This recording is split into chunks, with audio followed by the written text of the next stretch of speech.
বিয়ের পর পর যখন শ্বশুর বাড়ি থেকে মায়ের বাসায় যেতাম, পৌঁছানোর বোধহয় ঘন্টা দুই যেতে না যেতেই ফোন দিত শাশুড়ি। খুব আদরে গলায় বলতেন, বৌমা ঠিকমতো পৌঁছে গেছো?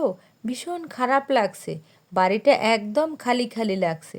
সারাদিন তোমার সাথে থাকতে থাকতে এমন কেন মায়া লাগছে বলতে পারো? জি আম্মা, পৌঁছে গেছি অনেক আগেই।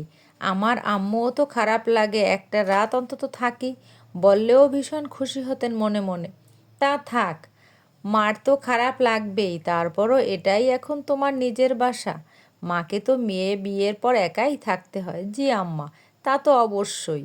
আচ্ছা, তোমার মায়ের সাথে গল্প করো তুমি। আমার একা একা ভালো লাগছে না তোমাকে ছাড়া, তাই ফোন দিলাম। থেকে আসো একদিন, ব্যাংকেও সালাম দিও। ঠিক আছে আম্মা, রাখি। সাবধানে থাকবেন। আমি চলে আসবো বলে একটু মন খারাপ করতাম আর ভাবতাম, আহারে বেচারি আমাকে কত ভালোবাসে। পরে মাকে যখন বলতাম, মা শাশুড়ি ফোন দিয়েছিল, তার নাকি ভালো লাগছে না। তোর শাশুড়ির একটা ছেলের বউ তুই, ভালো তো বাসবেই। তুই কি আর চলে যাবি? একটা রাত থেকে যা, কাল সকালে যাস। তাই বলেছি, কিন্তু ভেবেছিলাম কয়েকদিন থাকবো তোমার সাথে।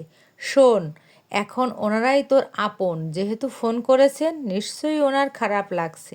শাশুড়ির ভালোবাসা পাওয়া যা তা কখনো ভাগ্যে সবার জোটে না।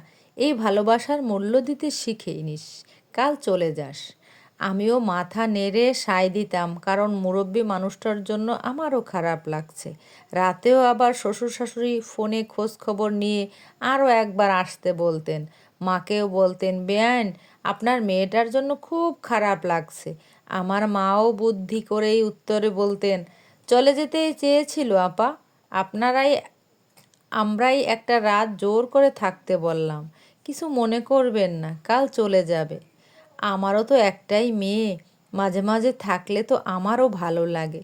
তা তো লাগবেই, আমাদের খারাপ লাগছে তাই জানালাম আর কি, বলে কথা শেষ করে রেখে দিতেন ফোন। আর আমিও অতি ভালোবাসার টানে পরদিনই শ্বশুরবাড়ি চলে আসতাম। ভুল করেও কখনো মনে হয়নি যে এর আড়ালে আর কিছু থাকতে পারে। এতটা বছর সব সময় দুই একদিন বাবার বাসায় থেকে আবার চলে আসতাম। মাঝে মাঝে বিরক্ত হলেও তাদের কখনো বুঝতে দেইনি। ভাবতাম সত্যিই হয়তো ভালোবাসেন। আজ ঠিক 5 বছর পর যখন আমার সদ্য বিবাহিতা একমাত্র ননদ ত্রিনা ওর শ্বশুরবাড়ি থেকে মায়ের সাথে ফোনে কথা বলছে, তখন আমি একটু চমকেই উঠলাম। না, আড়িপাততে হয়নি। আমার কাজে আমি শাশুড়ির ঘরের বারান্দায় যাওয়ার সময় পরিষ্কার শুনতে পেলাম। তিনি বললেন, শোন, শাশুড়িকে বলে 10-12 দিনের জন্য আমার কাছে চলে আয়।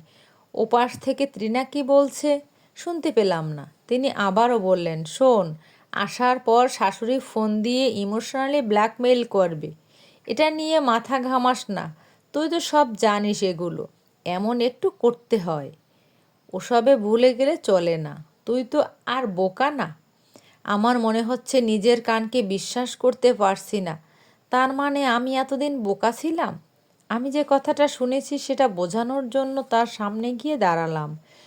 থতমত খেয়ে তাড়াতাড়ি ফোন কেটে দিলেন। আমি হাসি মুখে বললাম, ত্রিনের সাথে কথা বলছিলেন আম্মা? হুম, আসতে যাচ্ছে এ বাসায়, কিন্তু ওর শাশুড়ি আসতে দিতে চাচ্ছে না। এটাই তো স্বাভাবিক, তাই না? একমাত্র ছেলের বউয়ের জন্য তারও বোধহয় আপনার মতো খারাপ লাগে। কি জানি, সবাই কি আর আমার মতো নাকি? বলে উঠে চলে গেলেন। তবে মনে হলো ইচ্ছে করেই আমার সামনে থেকে আড়াল হলেন। এতদিনে আমারও বাচ্চা হয়েছে, ছেলেকে সাথে নিয়ে মায়ের বাসায় বেড়াতে যাচ্ছি। আমার হাজবেন্ডকে বললাম, এবার আমি 4-5 দিন থেকে আসব। আসো, সমস্যা নেই। না, তোমার বাবা মা তো আবার আমাকে না দেখে অস্থির হয়ে পড়েন। এবার বললেও আসবো না। এত বছর পর বুঝেছি ওসব ইমোশনালি ব্ল্যাকমেইল। কি জানি, অত প্যাচগোছ মাথায় আসে না। অবিশ্বাস্য হলেও যে সত্য। এবার আমার শাশুড়ি ঠিক 2 দিন পর ফোন করে বললেন, বুবুন সোনাকে দেখতে খুব ইচ্ছে করছে মা, সারাদিন ওকে না দেখতে খারাপ লাগে। জি আম্মা, একমাত্র নাতনির জন্য খারাপ লাগাটা তো স্বাভাবিকই। চলে আসব। আমার মায়েরও একমাত্র মেয়ের একমাত্র ছেলের বুবন, তারও খারাপ লাগে। আর 2 দিন থেকেই চলে আসব। জানি না কি মনে করলেন, ফোনটা রেখে দিলেন। তার আগে শুনতে পেলাম বললেন, আচ্ছা। আর একটা লম্বা দীর্ঘশ্বাস। আর ফোন করেননি। আমি ঠিক 5 দিন পর আসলাম বাসায়। আমার ছেলেটাকে জড়িয়ে ধরে কেঁদেই ফেললেন। আমার প্রতি ভালোবাসাটা মিথ্যে হলেও নিজের নাতির প্রতি ভালোবাসাটা একদম খাঁটি, যেটা বোঝাতে অভিনয় করতে হয় না। আমি আর সেসবে মাথা ঘামাই না। বাসায় ননদ ত্রিনা বেড়াতে এসেছে।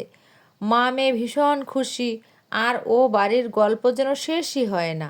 গল্পের মূল বিষয় ত্রিনার শাশুড়ি, যার কোনো গুণ নেই। গল্প শুনতে তাই মনে হলো, যত দোষের কথা শুনলাম তাতে তার গুণগুলো টর্চলাইট জ্বালিয়ে খুঁজে বের করা সম্ভব হবে কিনা সন্দেহ আছে।